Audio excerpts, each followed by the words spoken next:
पानी अगर गंदा हो गया तो वो पीने के लायक नहीं रहता।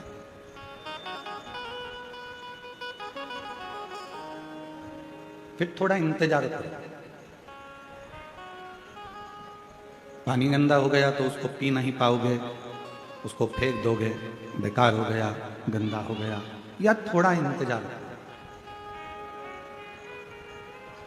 पानी गंदा होने पर पीने के लायक नहीं रहता और वाणी गंदी होने पर बात करने के लायक नहीं रहती।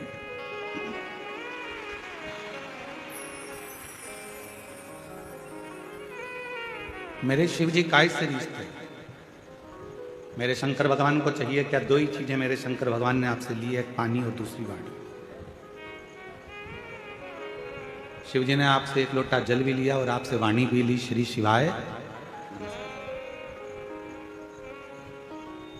और किसी को रिझाना हो तो यही दो चीज जो शंकर भगवान को चाहिए वही सारी जगत को चाहिए। पूरी दुनिया को आपसे कुछ नहीं चाहिए। जो शंकर भगवान मृत्यु लोक के देव अधिदेव महादेव, जो पृथ्वी के देवता हैं, देव अधिदेव महादेव जो इस मृत्यु लोक के देव हैं, जो उन्होंने संसार के लोगों से लिया वही संसार के लोग भी आपसे लेना चाहिए।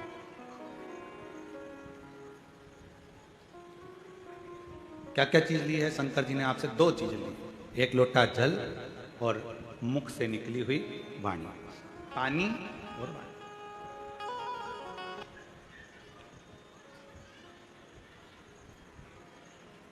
पानी भी शिव जी ने लिया है और वाणी भी शिव जी ने ली। अब जगत को क्या चाहिए? जगत के लोगों को क्या चाहिए? जो शंकर भगवान ने आपसे लिया, पानी भी शंकर भगवान ने लिया और वाणी भी, उसी तरह संसार के लोगों को भी आपसे कुछ नहीं चाहिए। संसार के लोगों को भी केवल दो चीज चाहिए। एक, कोई अतिथि तुम्हारे दरवाजे पर आए या किसी के प्राण छूट रहे हों तो जरा सा पानी उसको पीने को मिल जाए। अतिथि आए उसका सम्मान पीने के पानी से हो जाए, और अतिथि आए तो आपकी मीठी वाणी से उसका सत्कार हो जाए। बस ये दो चीजें चाहिए, जो शंकर को भी प्रिय है और जगत को भी प्रिय है। मेरे ओघड़दानी को, मेरे शंभू को, मेरे त्रिकालदर्शी को, मेरे कैलाश विनाशी शंकर को भी बस यही दो चीज चाहिए। एक श्रेष्ठ तुम्हारी पानी की जो एक लोटा जल लेकर जा रहे हो, उसमें आपका भाव शुद्ध हो, निर्मलता का हो, हृदय का हो, भक्ति का हो। और आप जब किसी से मिल रहे हो, भगवान का भजन कर रहे हो, स्मरण कर रहे हो, कीर्तन कर रहे हो, तो आपकी वाणी शुद्ध। वाणी ऐसी बोलिए जो मन का आपा हो। पर आज के जमाने में वाणी ऐसी बोलिए जो जम के झगड़ा हो, पर उससे मत बोलिए जो तुमसे तगड़ा हो। आज का जमाना उल्टा है कि वाणी तो बोलो, पर ऐसी बोल रहे हैं लोग, आपस में झगड़ा हो रहा है, लड़ाइयाँ हो रही हैं, अपशब्द कहे जा रहे हैं, ताने दिए जा रहे हैं, गालियाँ दी जा रही है, आड़े टेढ़े वचन बोले जा रहे हैं।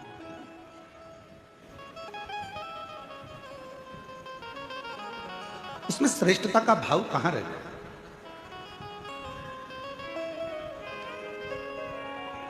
बोल मेरी जीवा हरि हरि, 10-10 भोजन पान करे और राम नाम में मरी मरी। बोल मेरी जीवा हरि। ये जिह्वा एक ऐसी विचित्र है कि भजन का नंबर आ जाता है तो ये जीवान एकदम मौन हो जाती है, और भोजन का नंबर आ जाता है तो चिल्ला चिल्ला कितना अच्छा बना है, आपकी चटनी तो इतनी अच्छी है, आज तो जो भाजी बनी, सब्जी बनी, इतनी बढ़िया बनी है, आज की खिचड़ी, आज का चावल, आज का पोहा इतना बढ़िया बना, पूछो ही मत। अब जितना तुम खाने में बोले हो ना, भोजन में बोले हो ना, उतना अगर भजन में बोलो तो थोड़ा थोड़ा। एक नजारा रात्रि को देखना निकुंभ में आके, आज नहीं देखो तो कल देखना। कल कथा का चतुर्थ दिवस है, परसों कथा विराम हो जाएगी। कल का कथा का समय तो यही रहेगा, 1 बजे से 4 बजे तक। परसों का कथा का समय सुबह 8 बजे से 11 बजे तक हो जाएगा। कल जब कथा का चतुर्थ दिवस रहेगा, विराम दिवस के एक दिन पहले का दिन कौन सा कहलाता है? जम के बोलो, शिवरात्रि। तो कल तो हो जाएगा कथा का शिवरात्रि का दिन, और परसों के दिन जिस दिन कथा विराम हो रही है उस दिन है प्रदोष, और बाबा की कृपा से उस दिन भी आपको कथा का लाभ का आनंद मिल रहा है। शिव तत्व भजन में मन नहीं लगा, भजन में जिभ्या थोड़ा थोड़ा बोलती बोलती बोलती बोलती थक जाती, और जिभ्या थकी फिर भगवान का नाम जाप स्मरण नहीं हो पाता।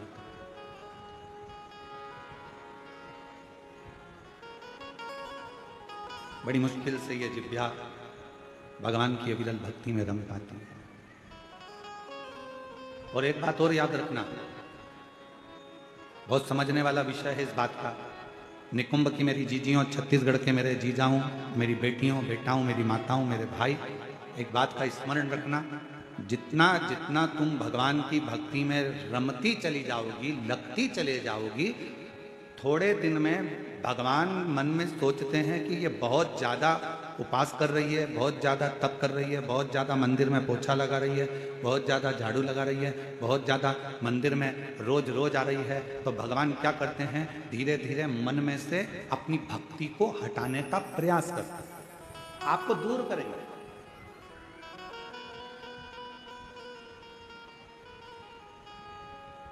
आपको अपनी भक्ति में से थोड़ा थोड़ा भगवान दूर करने का प्रयास करेंगे, जिससे ये मुझसे दूर हो जाए।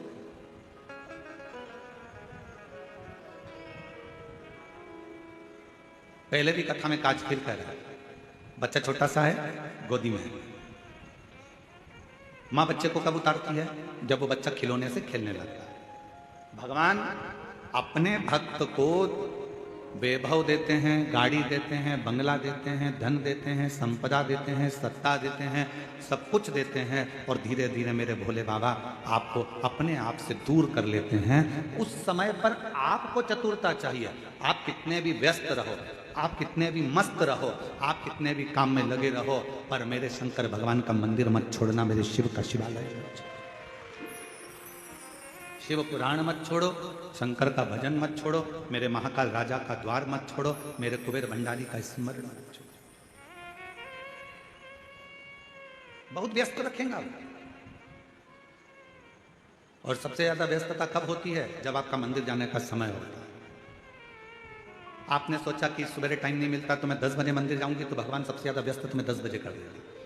तुमने सोचा कि मैं 10 बजे मंदिर नहीं जाऊंगी, शाम को 4 बजे जाऊंगी, जब सब दुकान चले जाएंगे, बच्चे स्कूल चले जाएंगे, सब अपने काम में लगे, 4 बजे मंदिर जाऊंगी, भगवान इतना व्यस्त कर देगा 4 बजे कि तुम मंदिर नहीं जाओ। फिर तुमने सोचा अब ऐसा नियम बनाती हूँ कि शाम को 7 बजे मंदिर जाऊंगी, सब आ जाएंगे, सबका खाना बना दूंगी, सबको घर में रुक के फिर मैं मंदिर। भगवान ऐसी व्यस्तता लाएगा कि 7 बजे भी तुम्हारा मंदिर का समय छूट जाए, तुम्हें दूर करेगा।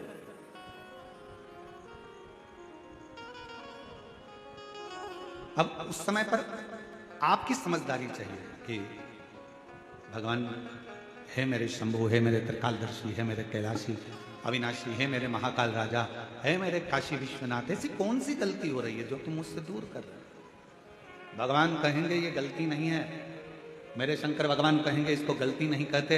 शिव जी कहेंगे तू इतनी मुझ में रम गई है, तू इतना मुझे मानने लगा है कि तेरे फैसले तू नहीं ले पा रहा, तेरे फैसले मुझे लेना पड़ रहे हैं, इसलिए अब तुझे थोड़ा दूर कर रहा हूं कि तू पूरा मुझ पर ही आश्रित है।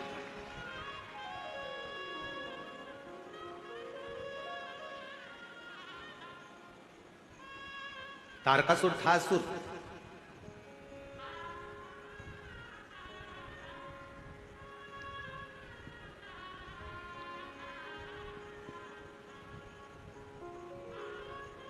असुर था तारकासुर, पर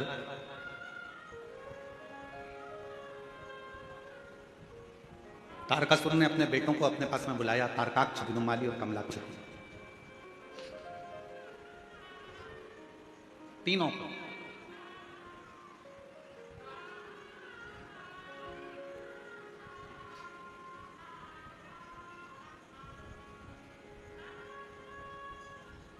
और तीनों को बुलाकर तारकासुर ने अपने तीनों बेटों से कहा कि 3 को कभी मत भूलना,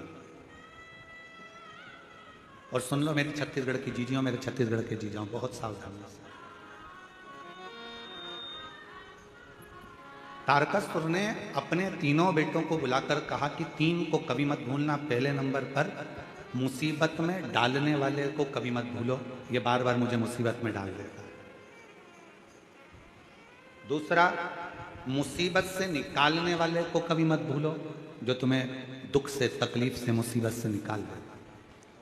और तीसरे नंबर का, मुसीबत में साथ देने वाले को कभी मत भूलो, जो तुम्हारे साथ में चल जाए। अब तारकासुर के तीनों बेटे तारकाक्ष, विदुमाली, कमलाक्ष की तीनों के अंदर एक प्रश्न खड़ा हुआ।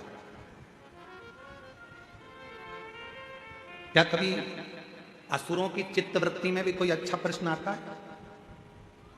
कहा, अगर कुछ माता पिता के संस्कार अगर प्रबल हैं तो अच्छे प्रश्न क्यों नहीं आते? तारकासुर के तीनों बेटों के अंदर एक प्रश्न जागृत हुआ, और वो प्रश्न कौन सा था? तारकासुर के तीनों बेटों ने कहा, पिताजी आप कहते हो मुसीबत में डालने वाले को कभी मत भूलो, मुसीबत से निकालने वाले को कभी मत भूलो, और मुसीबत में साथ देने वालों को कभी मत भूलो। इन तीनों का गुण क्या किसी एक में पाया जा सकता है? क्यों नहीं? तारकासुर ने कहा, एक देव ऋषि नारद ऐसे हैं जो संपूर्ण जगत के कल्याण के लिए कहीं ऐसा क्रम उत्पन्न कर देते हैं कि व्यक्ति को लगता है कि मैं मुसीबत में, और वही देव ऋषि नारद आकर उसको मुसीबत से निकाल भी देते हैं, और वही देव ऋषि नारद उसको मुसीबत में साथ भी देते रहते हैं, उसको मंजिल तक पहुंचाने का काम। कोई प्रसंग कहा,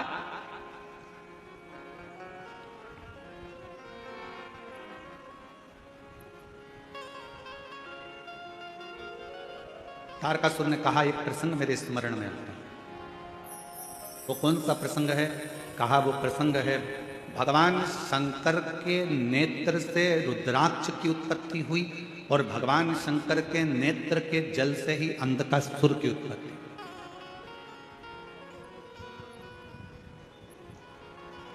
जो तपस्या कर कर नेत्र बंद कर कर रखे थे, तपस्या कर कर नेत्र बंद कर कर जो अश्रु गिरा था, उससे रुद्राक्ष का जन्म हुआ। रुद्राक्ष का जन्म।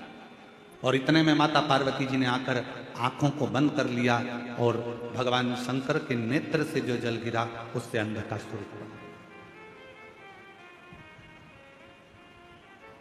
एक तपस्या का जल, एक साधना का जल, एक उपासना का जल, एक मेहनत का जल, एक परिश्रम का जल, एक संघर्ष का जल जो आपके और हमारे शरीर से निकलता है, वो साधारण नहीं होता। आज पूरा विश्व 21 जून को योग दिवस मना रहा है, पूरा विश्व मना रहा है।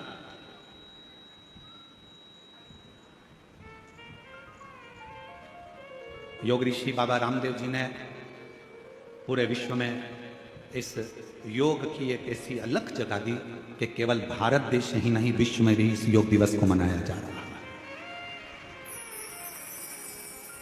और सभी को इस पवित्र योग दिवस की बहुत बहुत बधाई हो। संपूर्ण देश और संपूर्ण विदेश, जहाँ जहाँ पर सनातन धर्म है, वहाँ के सारे सनातनी स्वस्थ रहें, योग करते रहें और अपने जीवन को अलमस्त होकर जिए, यही काम। क्या ये तीनों क्रम,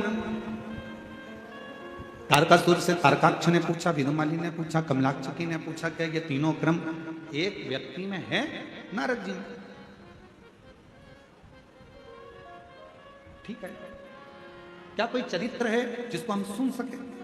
क्यों नहीं? एक पवित्र चरित्र तारकासुर ने सुनाया। सुनो तारकाक्ष, विदुमाली, कमलाक्षकी, शंकर भगवान के नेत्र बंद करने से, उनके नेत्र से जो अश्रु निकला, उससे एक बच्चे ने जन्म ले लिया जिसका नाम था अंधकासुर। पार्वती जी ने उसको गोदी में ले लिया। अब बच्चा अगर जन्म लिया है, बच्चा अगर रो रहा है, तो बच्चे को पार्वती जी ने अपनी गोदी में लिया। गोदी में लिया तो शंकर भगवान से कहा कि ये मेरा पुत्र है। शंकर भगवान ने कहा ये तुम्हारा पुत्र नहीं है, प्रभु आपके द्वारा प्रकट हुआ है, तो मेरा तो पुत्र ही रहेगा। यदि आपके द्वारा अगर प्रकट हुआ है तो ये तो मेरा पुत्र है। भगवान शंकर ने मना करा, इसको समुद्र में फेंक दो। पार्वती जी ने अंधकासुर को समुद्र में डाल दिया। हिरण्याक्ष ने उसको पाल पोस कर बड़ा करा, और हिरण्याक्ष ने पाल पोस कर बड़ा करा। उसको जब बड़ा करा, समय आया, बराह अवतार के रूप में भगवान श्री हरि ने, नारायण ने उस हिरण्याक्ष का वध कर दिया। अब जरा ध्यान देना कि नारद जी ने वो क्रम कैसे करे। नारद जी पहुंचे अंधकासुर के पास और अंधकासुर से कहा कि तुमने जिंदगी में कभी तप करा? जीवन में तुमने कभी साधना करी है, कभी आराधना करी है, कभी तप करा? नहीं। अंधकासुर को भगवान देव ऋषि नारद ने तप में लगा दिया और ब्रह्मा जी से वर मांगा कि मैं कहीं ना मरूं, ऐसा वर मुझे दे दीजिए। तब कहा ऐसा हो नहीं सकता, मरना तो पड़ेगा। तब देव ऋषि नारद से फिर पूछा अंधकासुर ने कि ब्रह्मा जी मुझे अमर होने का वर नहीं दे रहे, तो मैं वर कौन सा लूं? तो कह दिया एक वर मांग लो कि तुम्हारा तो कोई ना माँ है ना तुम्हारा कोई पिता है, हिरण्याक्ष ने तो तुम्हें पाला पोसा था, इसलिए तुम वर मांग लो। जिस दिन मैं अपनी माँ को गलत दृष्टि से देखूंगा, बस उसी दिन मेरे प्राण छूटे। नारद जी के कहने पर अंधकासुर ने वर मांग लिया ब्रह्मा जी से। ब्रह्मा जी ने तथास्तु भी कहा। अब तथास्तु तो कह दिया, समझ लेना था अंधकासुर को कि अगर ब्रह्मा जी ने तथास्तु कहा है तो इसका मतलब है कि मेरी माता कहीं ना कहीं तो होगी, ये निश्चित है। मेरी मौत अगर लिखी है तो मेरी माता कहीं ना कहीं तो होगी।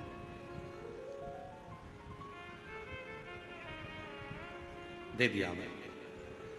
और समय आया, तारकासुर ने अपने पुत्र तारकाक्ष, विदुमाली और कमलाक्ष की तीनों से कहा, सुनो अब देखो, नारद जी का काम देखिए कि ये असुर था, इसको मरना था, इसके प्राण जाना थे, पर इसको तब साधना में लगाकर इसको वर दिलवा दिया। और वर दिलवाकर जब ये अपनी माता पार्वती की सुंदरता का बखान करेगा और पार्वती को अपनी अर्धांगिनी बनाने का जब प्रयास करेगा, तब इसके प्राण छूटेंगे।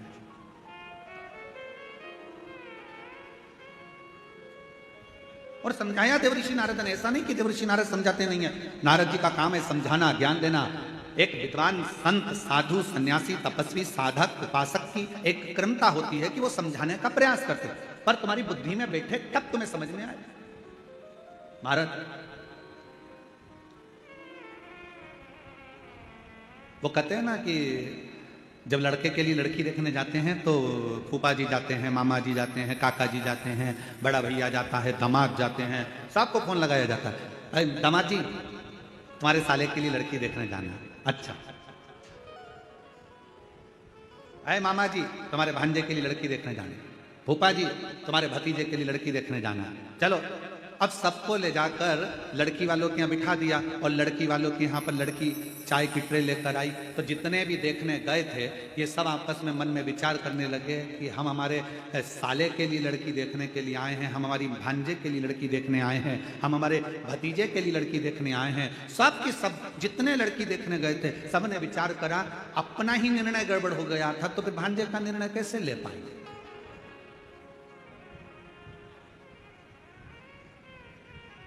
जब हमारी शादी की बात आई तो हमने विचार करा, मामा सोचे कि हमने विचार करा, फूफा सोचे हमने विचार करा, दामाद सोचे हमने विचार करा, हमारा निर्णय हमको ही अच्छा नहीं मिल पाया तो हम हमारे साले के लिए कौन सा निर्णय ले पाएंगे। ये विचार नहीं हो जाता।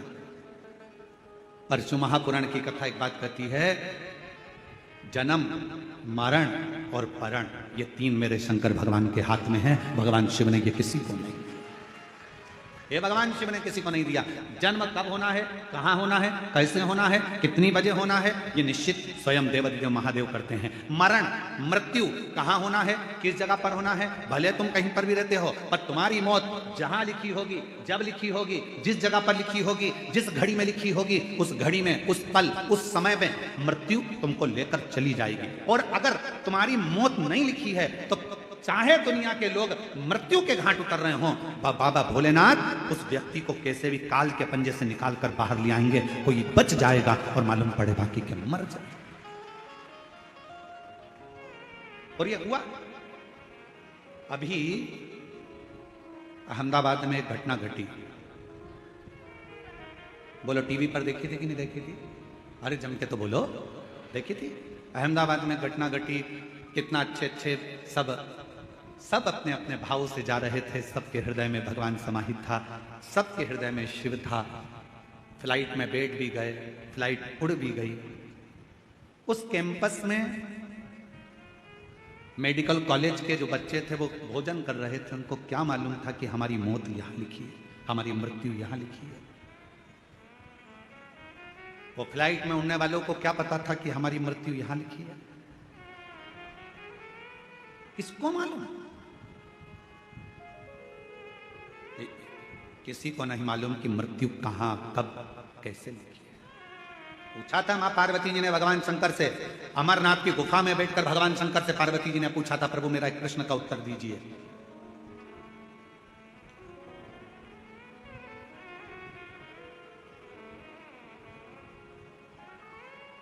मृत्यु की तिथि, मृत्यु का समय, मृत्यु का पल, मृत्यु की घड़ी कब लिखी जाती है? थोड़ा ध्यान देना। पूर्व में क्या हुआ है, तुमने कितना कमाया, कितना गमाया, पूर्व में क्या तुम्हारे पास था, क्या नहीं था, यह बताना सरल है, पर आने वाला समय क्या कह रहा है, कितने दिन जियोगे, कब चले जाओगे, कब आखिरी सांस होगी, कब भगवान का भजन कर रहे होगे, कब प्राणों को त्याग रहे होगे, ये बताना कठिन है, बहुत कठिन। कोई कितना भी विद्वान संत बन जाए, कोई कितना विद्वान साधु बन जाए, कोई कितना विद्वान सन्यासी बन जाए, कोई कितना भी बड़ा महाराज बन जाए, वो बता नहीं सकता। याद रखना, सबसे पहला दर्शन करने के लिए मेरे शंकर भगवान राम जी के दरवाजे पर गए थे, मां कौशल्या जी की गोद में से राम जी को गोद में लेकर दर्शन किया था। क्या मेरे शंकर भगवान को नहीं मालूम था कि राम जी को 14 वर्ष के लिए वनवास जाना पड़ेगा? मेरे राम जी को मालूम था। क्या मेरे राम जी को नहीं मालूम था कि सीता जी का परित्याग करना पड़ेगा? मेरे शंकर भगवान को मालूम था। पर मेरे शंकर भगवान ने ये सब कुछ देखा, पर भविष्य नहीं बताया कि आने वाले समय में तुम्हारे साथ क्या होने वाला है। याद रखना, संत, साधु, सन्यासी, तपस्वी, साधक, उपासक दुनिया में कितने भी पैदा हो जाएं, पर मृत्यु कब, कहां, कैसे होगी, इसका रिसर्च तो वैज्ञानिक भी नहीं कर सकते, साइंटिस्ट भी नहीं कर सकते। इसका रिसर्च तो केवल एक देवादिदेव महादेव कर सकते हैं। शंकर ओघड़दानी ने लिखा, पार्वती से कहा, सुनो पार्वती, मृत्यु अटल सत्य है। जब बच्चे की नाल कटती है, मां के गर्भ से जब बच्चा जन्म लेता है, उसकी नाल कटती है, उस नाल कटने के समय पर बच्चे की मृत्यु लिख दी जाती है कि कब, कहां, किस जगह, कैसे होगी। समय निश्चित हो जाता है। स्वामी विवेकानंद जी का प्रसंग याद कर लीजिए। स्वामी विवेकानंद जी ने रामकृष्ण परमहंस जी से पूछा था कि व्यक्ति को भगवान का नाम कब लेना चाहिए। रामकृष्ण परमहंस जी ने कहा था, मरने के 1 मिनट पहले। मरने के 1 मिनट पहले भगवान का नाम लेना चाहिए। तो रामकृष्ण परमहंस जी से स्वामी विवेकानंद जी ने पूछा कि मालूम कैसे पड़ेगा कि मरना कब है? तो रामकृष्ण परमहंस ने कहा, जब तुम्हें मालूम ही नहीं है कि मरना कब है, तो हर पल, हर मिनट, हर क्षण भगवान का नाम लेते रहो। कौन सा क्षण आखिरी होगा, किसको मालूम है? कौन सा क्षण?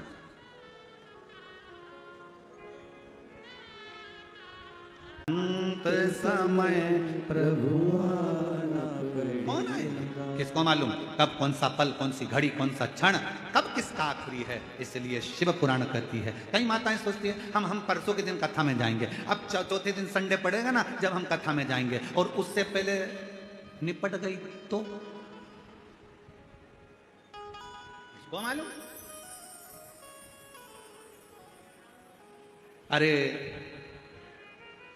अभी सावन में अपने यहाँ कथा होगी ना, जब हम सुन लेंगे। हमने सोचा है सावन के महीने में हमारे पास नहीं कथा होगी, तब हम सुनेंगे। और सावन से पहले निपट गई तो क्या बात?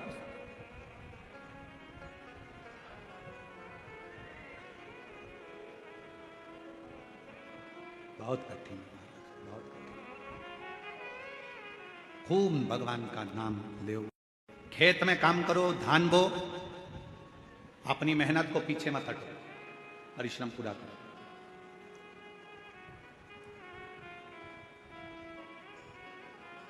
अभी छत्तीसगढ़ में एक चीज हमको देखने को मिल रही है, इसलिए हम कहने में पीछे नहीं हटते, भले किसी को बुरा लगे चाहे भला लगे। अभी हमको देखने को मिलता है कि कई किसान वर्ग के लोग, गांव के लोग अपनी अपनी जमीन को बेचकर शहर चले जाते हैं और सोचते हैं कि शहर में बहुत सारा सुख होगा, बहुत सारा सुख शहर में होगा। बड़ा बंगला बना लेंगे, जमीन बेची है तो थोड़ा पैसा मिल जाएगा तो बंगला भी बड़ा बन जाएगा, गाड़ी भी आ जाएगी, सब कुछ आ जाएगा। पर मेरा करबद्ध हाथ जोड़कर निवेदन है इस व्यासपीठ से कि जो छोटे छोटे किसान हैं, जो जंगल गांव में रहते हैं, जिनके पास जमीन है और जो धान की फसल लगाते हैं या अन्य फसल लगाते हैं, उनसे कहूँगा अपनी जमीन बेचकर कभी शहर में मत जाओ। जो गांव में सुख है उस शहर में नहीं मिल सकता। जो अपने गांव में सुख है वो शहर में नहीं। शहर की चमक जरूर लग रही है कि यहाँ गाड़ी मिल सकती है, बंगला मिल सकता है, शहर में पानी मिल जाएगा, शहर में ये मिल जाएगा, एजुकेशन मिल जाएगा, सब कुछ मिल जाएगा। शहर में तुम्हें गाड़ी भी मिलेगी, पैसा भी मिलेगा, धन भी मिलेगा, बंगला भी मिलेगा। तुम जमीन बेचकर जाओगे तो तुम्हारे पास ढेर सारा धन भी होगा, सब कुछ होगा। शहर में सब कुछ मिल सकता है, पर शहर में तुमको जो शांति और प्रेम चाहिए वो प्रेम और शांति गांव के सिवाय कहीं नहीं मिल सकता।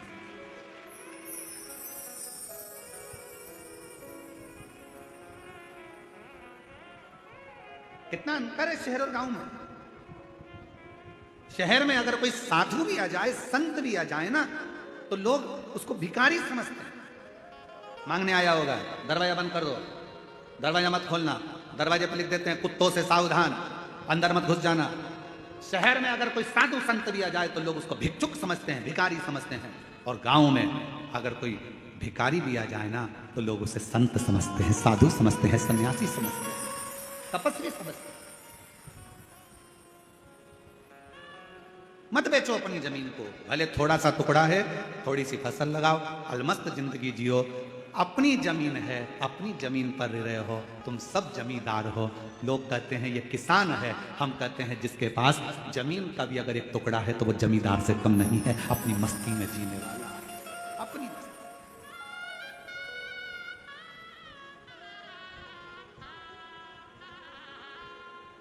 थोड़ा अलमस्त रहो। अपने जीवन को जितना प्रसन्नता में जीने का एक लक्ष्य बना सकते हो वो छोटे से गांव में ही बना सकते हो।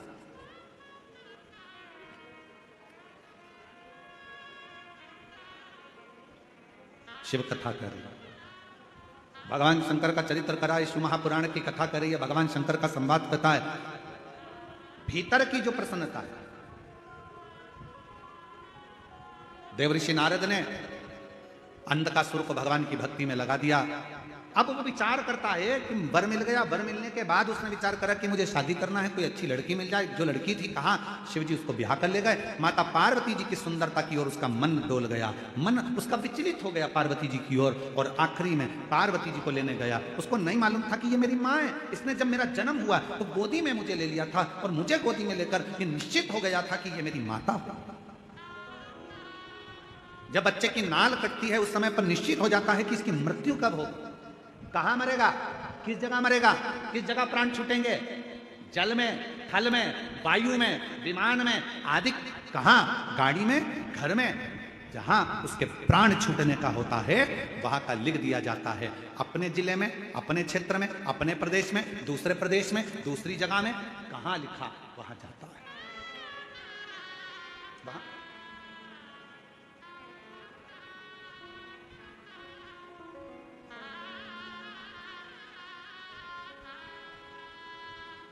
इसलिए शिव पुराण कहती है जितना समय मिले, ये मत सोचना अगली कथा जब छत्तीसगढ़ में होगी ना तब मैं कथा सुनने के लिए जाऊंगी। नहीं नहीं नहीं, काल करे सो आज करे सो पल में प्रलय हो जाएगा, शिव पुराण सुनेगा।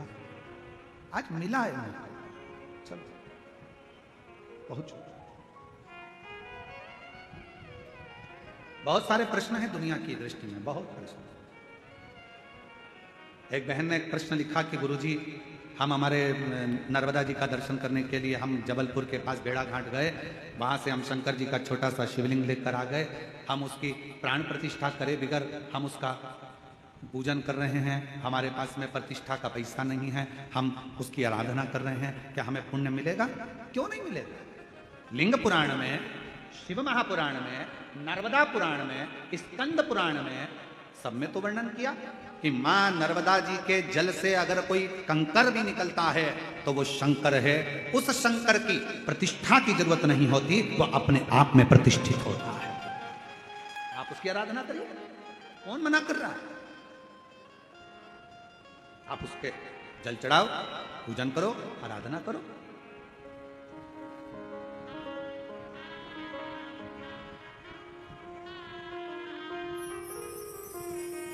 और आप जब उसकी आराधना करेंगे, उसका स्मरण करेंगे तो सुख अपने आप आएगा। और शंभु शरण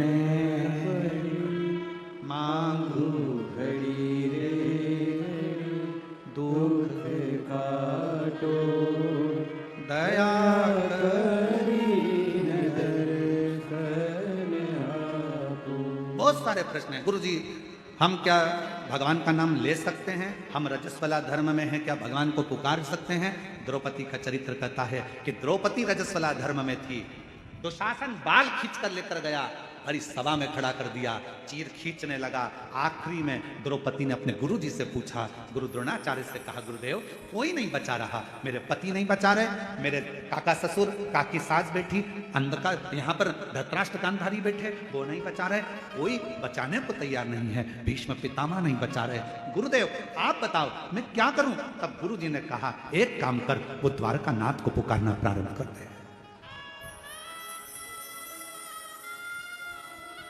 भगवान को पुकार। द्रौपदी कहती है मैं रजस्वला धर्म में हूं, रजो धर्म है मेरा, मैं भगवान को पुकारूं। हाँ आएगा। रजो धर्म के समय पर भी द्रौपदी ने अपना मंत्र का स्मरण करा। शिव महापुराण की कथा कहती है, भगवान का नाम, तुम शुद्ध हो अशुद्ध हो, तुम स्नान करे हो ना करे हो, तुम कहां बैठे हो उससे भी मतलब नहीं। शिव पुराण की कथा कहती है भगवान का नाम कहीं पर भी पुकार सकते हो। कई लोग कहते हैं हॉस्पिटल में हम रुद्राक्ष पहनकर जा सकते, क्यों नहीं? हम ऐसी वैसी जगह पर रुद्राक्ष धारण कर क्यों नहीं? सर्वस्वता शिव का सर्वस्व। क्या तुलसी की माला में गलत क्रम नहीं आएगा? रुद्राक्ष में गलत क्रम नहीं आएगा? अरे शिव महापुराण की कथा कहती है कि तुलसी जिस पात्र में डल जाती है उसको भी प्रसाद कर देती है, रुद्राक्ष जिसके गले में डल जाता है उसको भी शिवमय बना देता है। मैं क्या सोचना? क्या हम मंत्र जाप करें? करो नाम जाप, भगवान का नाम लेते जाओ, तुम कैसे भी हो प्रभु का नाम लो, प्रभु का नाम। श्री शिवाय नमस्तुभ्यं, श्री शिवाय नमस्तुभ्यं। सब बोलो, सब जितने भी बैठे हैं, लाखों की संख्या में आप लोग आए, कोई पंडालों में जगह नहीं है, रोडों पर आप लोग बैठे हो, दिल से बोलिए, भाव से बोलिए, श्री शिवाय नमस्तुभ्यं, श्री शिवाय नमस्तुभ्यं, श्री शिवाय नमस्तुभ्यं, श्री शिवाय नमस्तुभ्यं। भगवान का नाम कहीं पर कभी भी कैसे भी किसी भी घड़ी किसी भी पल किसी भी क्षण पुकार सकते। रात्रि को नींद ना आए, बैठ जाओ, 2 मिनट भगवान का नाम पुकारो। कोई काम अड़चन आ गई है, परिश्रम करो, मेहनत करो, कुछ देर भगवान के नाम का स्मरण करो, भगवान आए आए। जब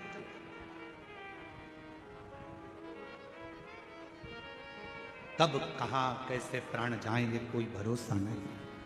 अंधकासुर ने सोचा कि मेरे प्राण जाएंगे ही नहीं, मेरी तो कोई माँ है ही, मेरी माता ही नहीं है तो प्राण जाने का काम ही क्या। पर उसको क्या मालूम था कि मृत्यु निश्चित है। संसार सागर में अगर आप आए हैं तो मौत तो निश्चित रहेगी, जाना तो पड़ेगा। प्राण इसलिए निवेदन है उसको पुकारना। अंत समय प्रभु सब बोलो सब पड़ेगा, वचन दिया तो निभाना पड़ेगा। आए ना आए प्रभु कुटुंब कबीला, अंत समय प्रभु आना पड़ेगा, वचन दिया तो निभाना पड़ेगा। अंत समय प्रभु आना पड़ेगा। पुकारते रहो, वो आएगा जरूर। उसको जपते रहो, वो सुनेगा जरूर, आएगा। उसको पुकार सुन, शिव कथा कर। आखिरी में अंधका सुनने पार्वती माता पर गलत दृष्टि दे दी और उसके प्राण चले गए।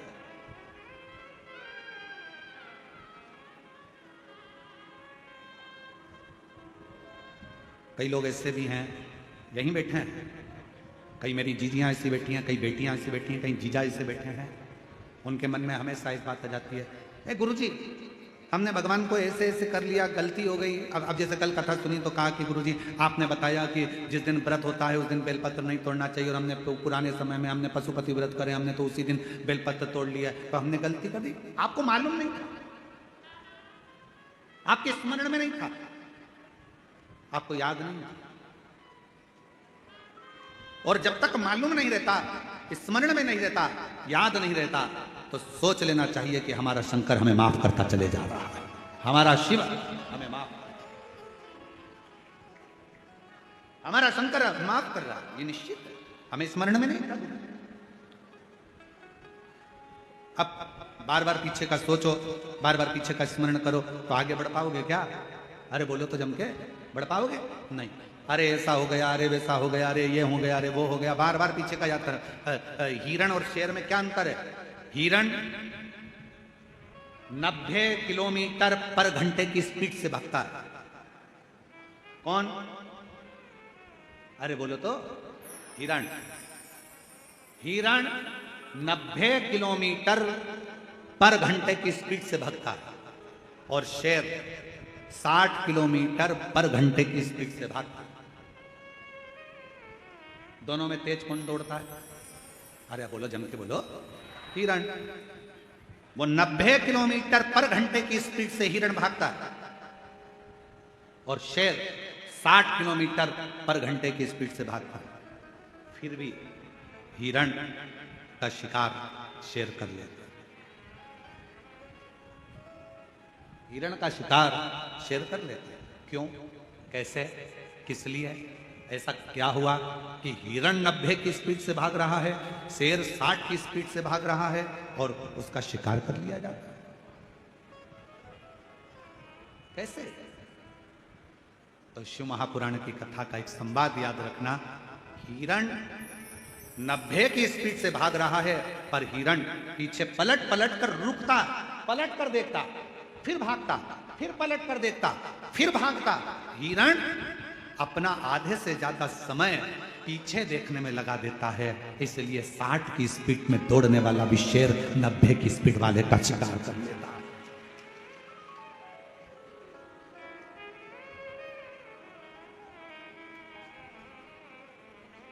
पलट रहा है, पीछे देख रहा है, पीछे, फिर पीछे देखा, फिर पीछे देखा, फिर पीछे देखा, फिर पीछे देखा, तो शेर ने उसका शिकार कर लिया। 90 की स्पीड में भाग रहा था हिरण, पर 60 वाले ने 90 वाले का शिकार कर लिया, पीछे पलटने के चक्कर। और आपसे निवेदन है मेरी छत्तीसगढ़ की जीजियों, मेरे छत्तीसगढ़ के जीजाओं, मेरी बेटियों बेटाओं, आपसे निवेदन है। कई बेटियां कहती हैं मैंने पहले एग्जाम दिया, 4 बार एग्जाम दिया, 5 बार एग्जाम दिया, मैं क्लियर नहीं कर पा रही हूँ, मैं सीए बनूंगी कि नहीं बनूंगी, डॉक्टर बनूंगी कि नहीं बनूंगी, मैं ये वाला एग्जाम पास करूंगी कि नहीं करूंगी, मैं ये कर पाऊंगी कि नहीं कर पाऊंगी, मैं इंजीनियर बन पाऊंगी कि नहीं बन पाऊंगी, मैं कलेक्टर बनूंगी कि नहीं, मैं एसपी बनूंगी कि नहीं बनूंगी। ये पीछे तुमने कितने भी एग्जाम दिए, उसको मत देखो, तुम्हारी स्पीड 90 की होना चाहिए। अच्छा पढ़ो, मेहनत करो, संघर्ष करो, दौड़ते रहो, आगे बढ़ते रहो, फिर तुम्हारा शिकार कभी नहीं होगा, तुम एक दिन अपने सिंहासन पर बैठ कर ही रहोगे। एक पत्र है, अच्छा है, शंभू शंभू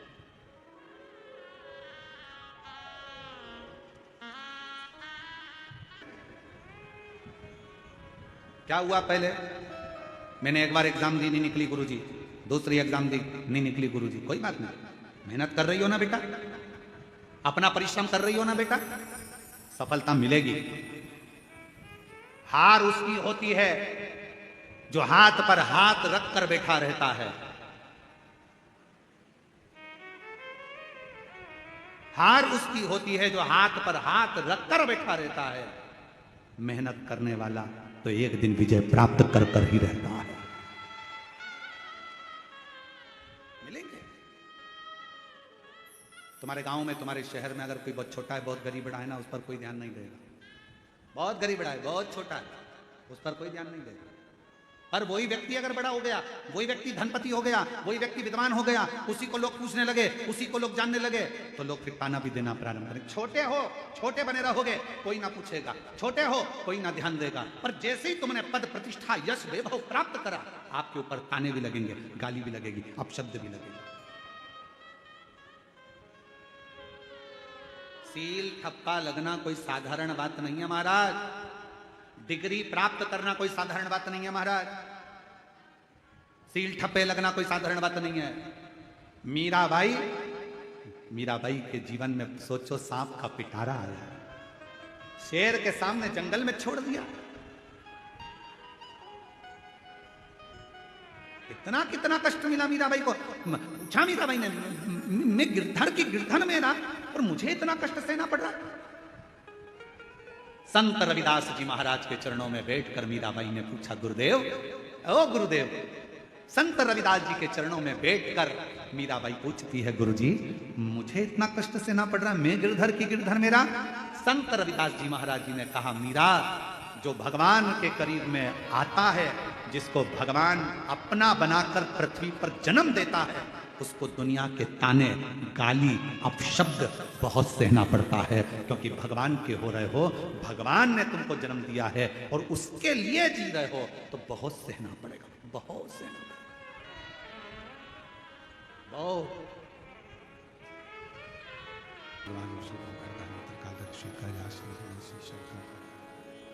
भगवान शिव की पवित्र कथा कर रही है, शिव महापुराण की कथा वर्णन कर रही है, शिव तत्व कह रहा है।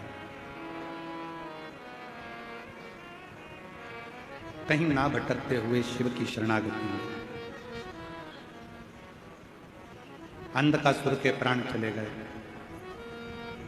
तारकासुर ने अपने तीनों बेटों को समझाया, तीन को मत भूलना, मुसीबत में डालने वाले को, मुसीबत से निकालने वाले को, और मुसीबत में साथ देने वाले। देवऋषि नारद अगर अपने किसी पर करुणा करने वाले होते हैं तो पहले उसको थोड़ा कष्ट दे देते हैं, फिर उसको मुसीबत में से निकालने के लिए तब साधना बता देते हैं, फिर उसका हर पल हर क्षण साथ देते। बहुत प्रश्न है संसार में, प्रश्नों की कमी नहीं है।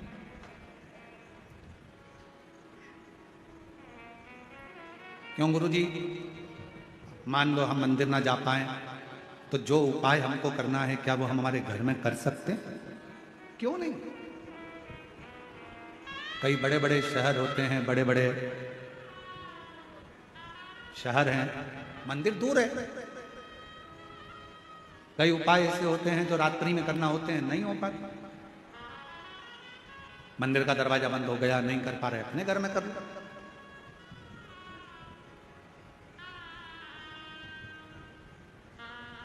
तुम जहां जैसे जब शिव को भज सकते हो, भज। शंकर भगवान का कार्य है आपके द्वार पर आकर आपका कल्याण करना, आपका उद्धार करना, ये शिव का। और कितनी सुंदर कथा है। तारकासुर के तीनों बेटे तारकाक्ष, विदुम्माली, कमलाक्ष की ने वर मांग लिया था भगवान ब्रह्मा जी से कि हमको 3 पुरियों का निर्माण कर दो, 3 महल बना दो, 3 नगर बसा दो हमारे, हम उस नगर में रहेंगे, उस मोहल्ले में रहेंगे, अपने क्षेत्र में अपनी पुरियों में रहेंगे, और ये वर दीजिए कि हम मरे तो तीनों एक साथ मरे।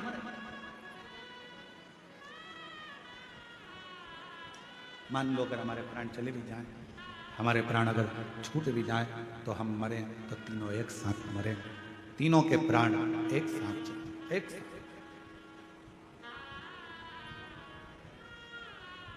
तथा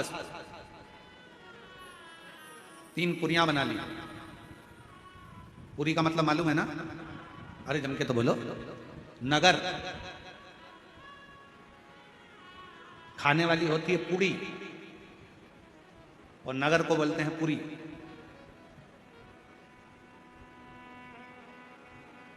तीन पुरियां बनी जिसमें तारकाक्ष, बिदुमाली, कमलाक्ष की सब उसमें निवास में, सब उसमें निवास कर रहे हैं, सबकी सब। खूब उपद्रव मचाया, जितना उपद्रव मचा सकते थे। क्लियर करो उसको आवाज को। खूब उपद्रव मचाया, सारे देवता परेशान हो गए, सब परेशान। कितने भी धनपति हो, करोड़पति हो, संपदावान हो, वैभवपति हो, सत्तापति हो, बाबा की कथा में केवल बाबा के होकर जाना,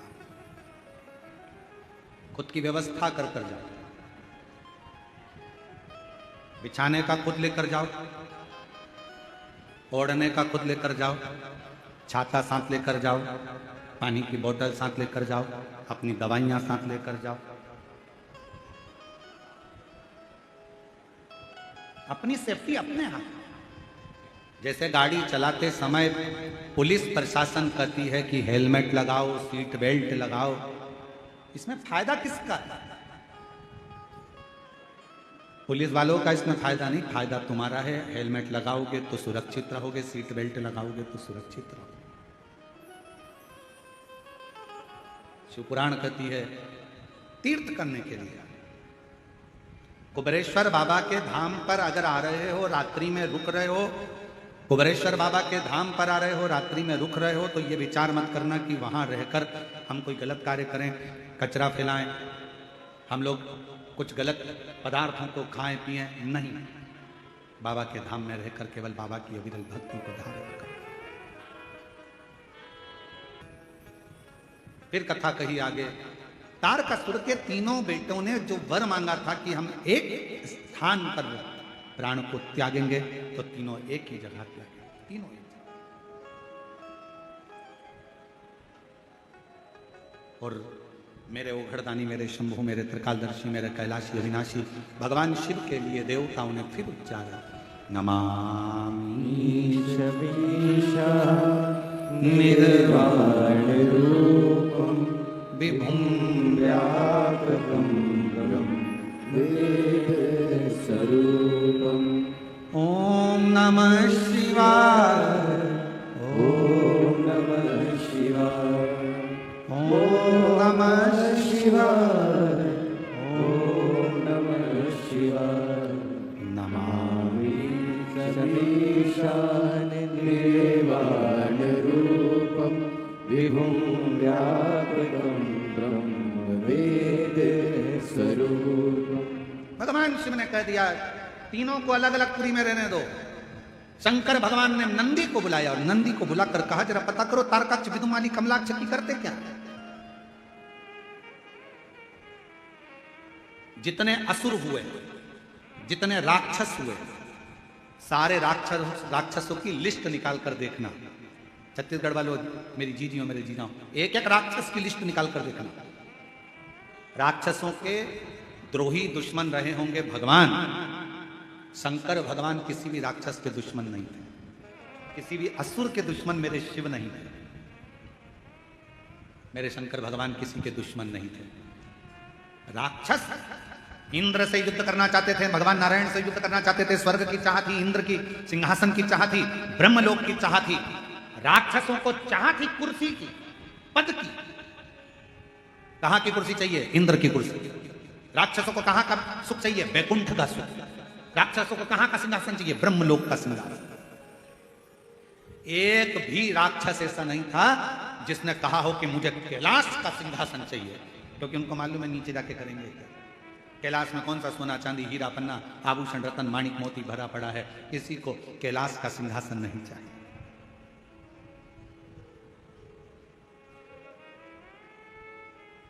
आज लोगों को शिव महापुराण में थोड़ी सी तकलीफ क्यों होती है? क्यों शंकर भगवान की कथा वाचने वाले के पीछे लोग पड़े रहते हैं? तुम्हें मालूम तो है कारण क्या है?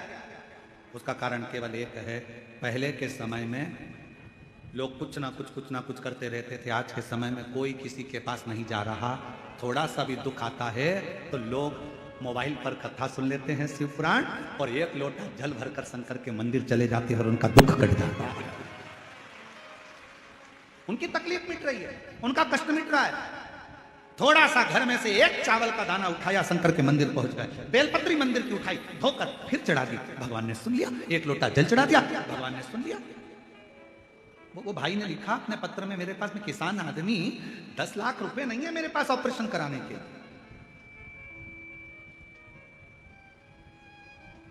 नहीं है उसके पास।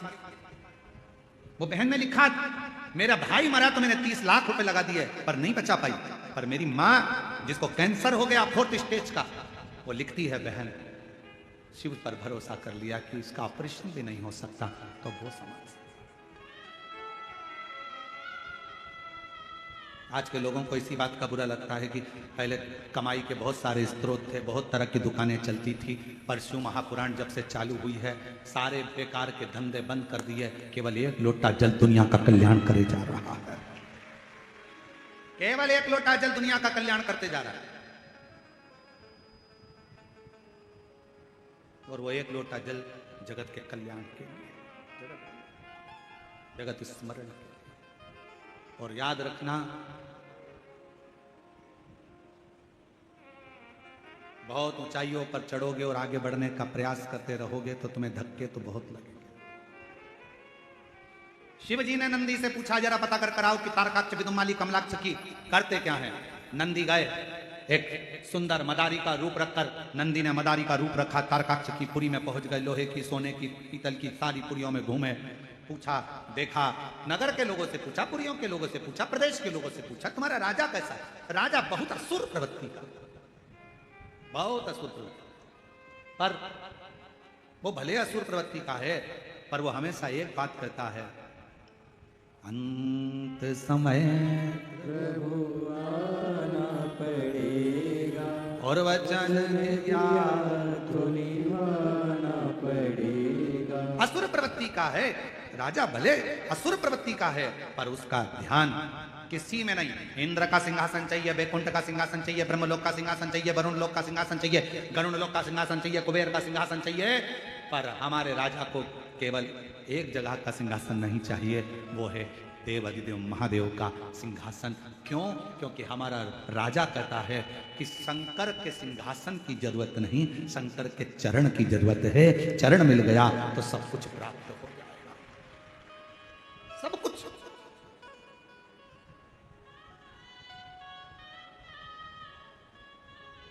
बस उसके चरण मिल जाए, उनको नमन कर लिया, प्रणाम कर लिया, दंडवत कर लिया, साष्टांग कर लिया, बहुत है।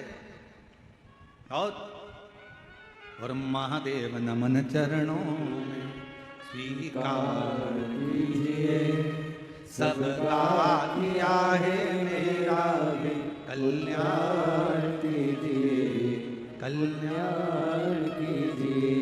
हे त्रिपुंडधारी, हे त्रिशूलधारी, हे त्रिपुंडधारी, हे त्रिशूलधारी। कहे हमारा जो राजा है वो शिव का उपासक है। और होता है एक बार भगवान शंकर से पार्वती जी ने कहा, पार्वती जी बोली, प्रभु मुझे एक बात कहना है आपसे। ये जितने संसार के लोग हैं क्या सब आपके भक्त हैं? शिव जी ने कहा, नहीं, पूरे तो नहीं कह सकता, प्रैक्टिकल करके दिखाओ। शंकर भगवान ने एक काम करा, पार्वती से कहा तुम रानी बनो, मैं राजा बनता हूं। एक नगर बसाया, नगर में सबका निवास हो गया। शिव जी ने राजा बनकर आज नगर में डोंडी पिड़वा दी। पूरे नगरवासियों को सूचना दी जाती है, राजा के महल में आना, 1 घंटा रुकना, जो राजा का सही से दर्शन कर लेगा उसको राजा 1 करोड़ सोने की मुद्रा दे देगा, अपना वैभव दे देगा। शिव जी ने सूचना करवाई, नगर में सूचना हो गई, सारे नगर में डोंडी पिट गई। आज राजा का जो दर्शन करेगा सुबह 7 बजे से लेकर शाम को 7 बजे तक राजा के दर्शन के लिए द्वार खुला है।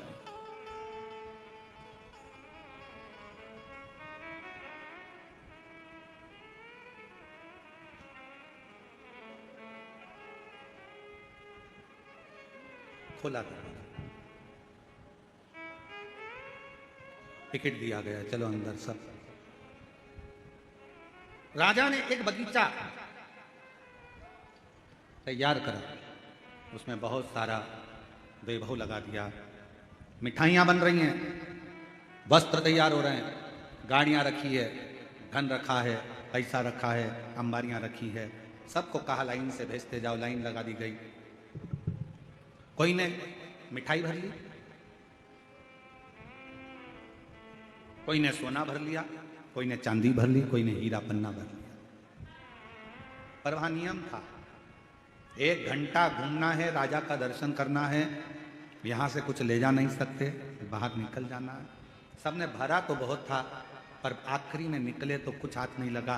किसी ने पूछा तुमने राजा का दर्शन करा? अरे इतना सामान था, ढेरों ठाठ था, खाने का रसगुल्ला, इमरती, भजिया, पकौड़ी, गुलाब जामुन सब था। तुम भी देखो, किसी के यहाँ शादी में जाओ, बहुत सेठ के घर की शादी, रसगुल्ला, इमरती, भजिया, पकौड़ा, जलेबी सब रखा। किसी ने पूछा क्यों, क्या क्या खाया था? वहां पर तो भैया छमक लड्डू भी था, वहां पर भैया पनीर की सब्जी भी थी, वहां पर भैया तंदूरी रोटी भी थी, वहां पर पालक पनीर भी था, वहां पर चावल भी था, वहां पर ये भी था, वहां पर गुलाब जामुन भी थी। क्यों भैया, आते आते तुमने वो लड़की देखी क्या कैसी थी उनके लड़के के लिए जो स्टेज पे बैठी? हम तो स्टेज पे तो गई। अच्छा बोलो तो सही है कि गलत है? आधे से ज्यादा शादियों में लोग दूल्हा दुल्हन को तो देखकर ही नहीं आते, खाया, चोटी, अल्लू और तुरंत। आधे से ज्यादा शादी में तो लोग दूल्हा दुल्हन से तो मिलेंगे, कहीं बारात लेट आ रही है, कहीं लड़की नहीं आई है, पार्लर गई है, तैयार होने गई है, मालूम पड़े जब सब खाकर चले जाते हैं, केवल रिश्तेदार रह जाते हैं, तब लड़की पार्लर से आती है, बारात आती है, वरमाला होती है, जयमाला होती है। इतनी देर में लोग वरमाला भी नहीं देखते, खाने में लगे रहते हैं, खाया पिया और चल दिया।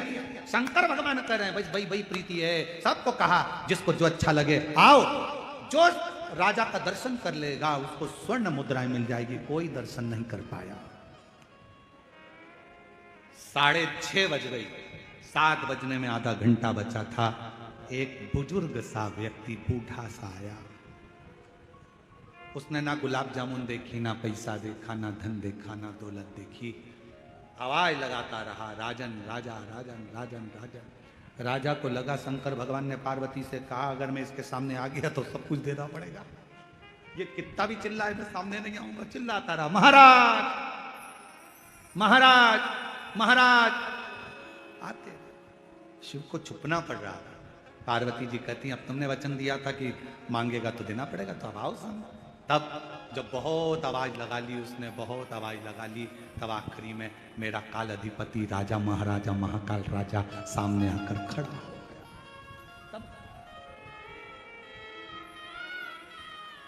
तब मेरा काल अधिपति महाकाल राजा सामने आया।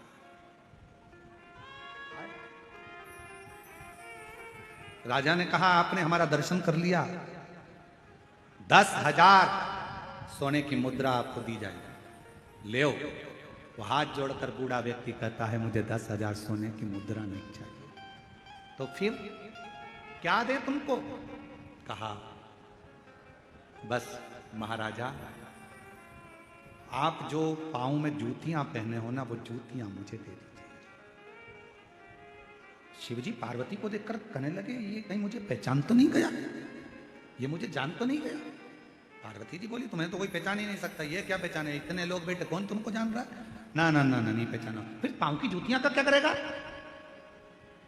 भगवान शंकर ने कहा राजा के वेश में पांव की जूतियां नहीं दूंगा। बुजुर्ग हाथ जोड़कर कहता है भले मत दो, बस एक काम करो, जूतियां थोड़ी पीछे कर लो, मैं वहां की धूल अपने मस्तक पर चढ़ाना चाहता हूं। पार्वती जी ने पूछा बुजुर्ग से बाबा तुम इन्हें पहचानते हो? बाबा कहते हैं मैं जानता हूं, ये मेरा काल अधिपति महाकाल मेरा कुबेर भंडार है। इसको पहचान केवल जब तुम पहचान जाओगे तो धन की चाह नहीं रहेगी, सत्ता की चाह, वैभव की चाह।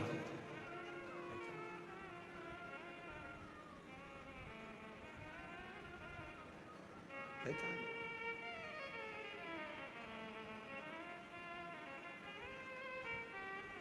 बस उससे मिलने की चाह रही, आप और हम एक ही जैसे हैं।